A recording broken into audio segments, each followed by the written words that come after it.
ఉమ్మడి జిల్లాలో constable suicide, ఒకే రోజు ఇద్దరు ఆత్మహత్య, వేరువేరు కారణాలతో సాయి కుమార్, బాలకృష్ణ బలవర్ మరణం.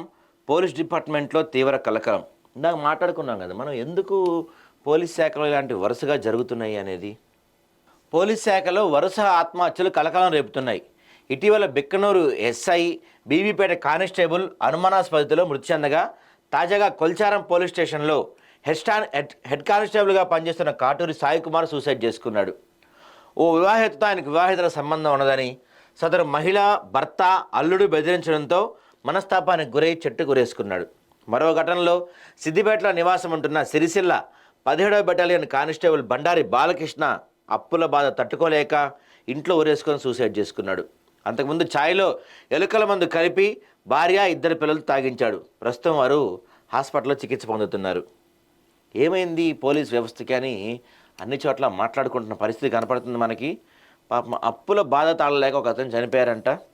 ఇటీవల కామారెడ్డి జిల్లా బిక్కనూరు ఎస్ఐ సాయి కుమార్, బీబీపేట కానిస్టేబుల్ శృతి, మరో యువకుడు అడ్డూరు ఎల్లారెడ్డి చెరువులో అనుమానాస్పద స్థితిలో మృతి చెందిన విషయం తెలిసిందే.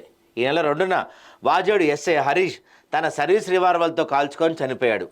ఈ ఘటనలో మరొక ముందే తాజాగా 2 వేరువేరు ఇన్సిడెంట్లో ఇద్దరు కానిస్టేబుల్ మరణం చెందారు. కొల్చారం పోలీస్ స్టేషన్లో హెడ్ కానిస్టేబుల్గా పనిచేస్తున్న కాటూరి సాయి కుమార్ భార్య శైలజతో పాటు ఇద్దరు కూతుళ్ళు ఉన్నారు. నర్సాపూర్ గ్రామానికి చెందిన దివ్యతో సాయి కుమార్కు పరిచయం ఏర్పడింది.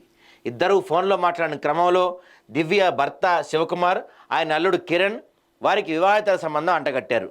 డబ్బులు ఇవ్వాలని, లేని పక్షంలో చంపేస్తామని వారు సాయి కుమార్ను బెదిరించినట్టు మృతుని భార్య ఫిర్యాదు చేశారు. దీన్ని మనసులో పెట్టుకున్న సాయి కుమార్ ఆదివారం ఉదయం ఎస్ఐ పాత క్వార్టర్స్ ముందు ఉన్న చెట్టు గురేసుకొని ఆత్మహత్య చేసుకున్నారు. ఇక ఈ విషయం అయితే కొంచెం బాధపడాల్సిన విషయం. అదంటే సరే, ఏదో వివాహితర సంబంధం ఏదో కారణాలతో జరిగి ఉంది కావచ్చు. ఇతను మాత్రం అప్పుల బాధ తాళలేక అప్పుల బాధతో కానిస్టేబుల్ కుటుంబంతో కలిసి ఆత్మహత్యానికి పాల్పడ్డాడు. ఈ ఇన్సిడెంట్లో కానిస్టేబుల్ మృతి చెందగా ఆయన భార్య, పిల్లలు చికిత్స పొందుతున్నారు. ఈ ఘటన సిద్దిపేట 1 టౌన్ పోలీస్ స్టేషన్ పరిధిలో చోటు చేసుకుంది. సిఐ వాసుదేవ్ రావు వివరాల ప్రకారం సిరిసిల్ల 17వ బెటాలియన్ కానిస్టేబుల్ బండారి బాలకృష్ణ సిద్దిపేటలోని కాళ్లకుంట కాలనీలో నివాసం ఉంటున్నాడు. శనివారం రాత్రి డ్యూటీ ముగించుకొని ఇంటికి వచ్చిన బాలకృష్ణ ప్రైవేట్ కంపెనీలో పెట్టుబడి పెట్టేందుకు 25 లక్షలు అప్పు చేశానని, అప్పుల వారు ఇంటి మీదకి వచ్చి గొడవ చేయకముందే ఆత్మహత్య చేసుకుందామని భార్య మానసతో చెప్పాడు. అనంతరం ఛాయలు ఎలుకల మందు పౌడర్ కలిపి తన భార్యతో పాటు కుమారులు యశ్వంత్, అశ్వతులు తాగించాడు.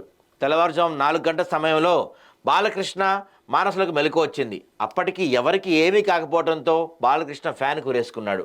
గమనించిన భార్య బాలకృష్ణ తమ్ముడు సాయితో పాటు తన తమ్ముడిని శ్రీశైలంకు ఫోన్ చేసి సమాచారం అందించింది. వారు హుటాహుటిన అక్కడికి చేరుకొని గది తలుపులు పగలగొట్టి బాలకృష్ణను కిందకి దించారు. పోలీసులకు సమాచారం అందించి 108లో ఆసుపత్రి తరలించారు. అప్పటికే బాలకృష్ణ మృతి చెందినట్లు నిర్ధారించారు. ఎలకల మందు తీసుకున్న మానస, పిల్లలు ఆసుపత్రిలో చికిత్స పొందుతున్నారు. వారి పరిస్థితి నిలకడగా ఉందని డాక్టర్లు చెప్పారు. ఈ సిట్యువేషన్ చూడండి. ఒకసారి చనిపోదామని ఫిక్స్ అయ్యాడు, ఎలకల మందు కలుపుకొని తాగాడు, కానీ చనిపోలేదని మరింత కోపంతో, మరింత ఆవేశంతో ఫ్యాన్ కురేసుకొని చనిపోయాడు. అప్పుల బాధ తాళలేక. ఒక పోలీస్ కానిస్టేబుల్కే ఇలాంటి పరిస్థితి వచ్చిందంటే ఇంకా సామాన్యుల పరిస్థితి ఏంటి? గవర్నమెంట్ ఉద్యోగం అవ్వుండొచ్చు, కానీ పోలీస్ కానిస్టేబుల్స్కి ఇంకా జీతాలు చాలా తక్కువగానే ఉన్నాయి. ఇలాంటి ఎంతోమంది ఇబ్బందుల్లో ఉన్నారు. సరే, ఆయన ప్రైవేట్ కంపెనీలో పెట్టుబడి పెడతానికి 25 లక్షలు ఎందుకు తీసుకొచ్చాడు, ఆ కంపెనీ ఏంటి, ఇవన్నీ విచారణలో తెలుస్తాయి. కానీ ప్రస్తుతానికైతే ఇది మాత్రం నిజంగా ఈ రోజు అంటే ఇంకొక రోజులో మనకి ఈ సంవత్సరం పూర్తయిపోయి న్యూ ఇయర్ వేడుకల్లో అందరూ ఉత్సాహంగా పాల్పంచుకునే సమయంలో ఈ ఘటన మాత్రం యావత్ పోలీస్ సిబ్బందినే కాదు, ప్రజానికాన్ని కూడా కలిచివేస్తుందని చెప్పడంలో ఎటువంటి సందేహం లేదు. నిజంగా ఎంత కష్టం వచ్చి ఉంటే ఆయన అలా చేసుంటారు.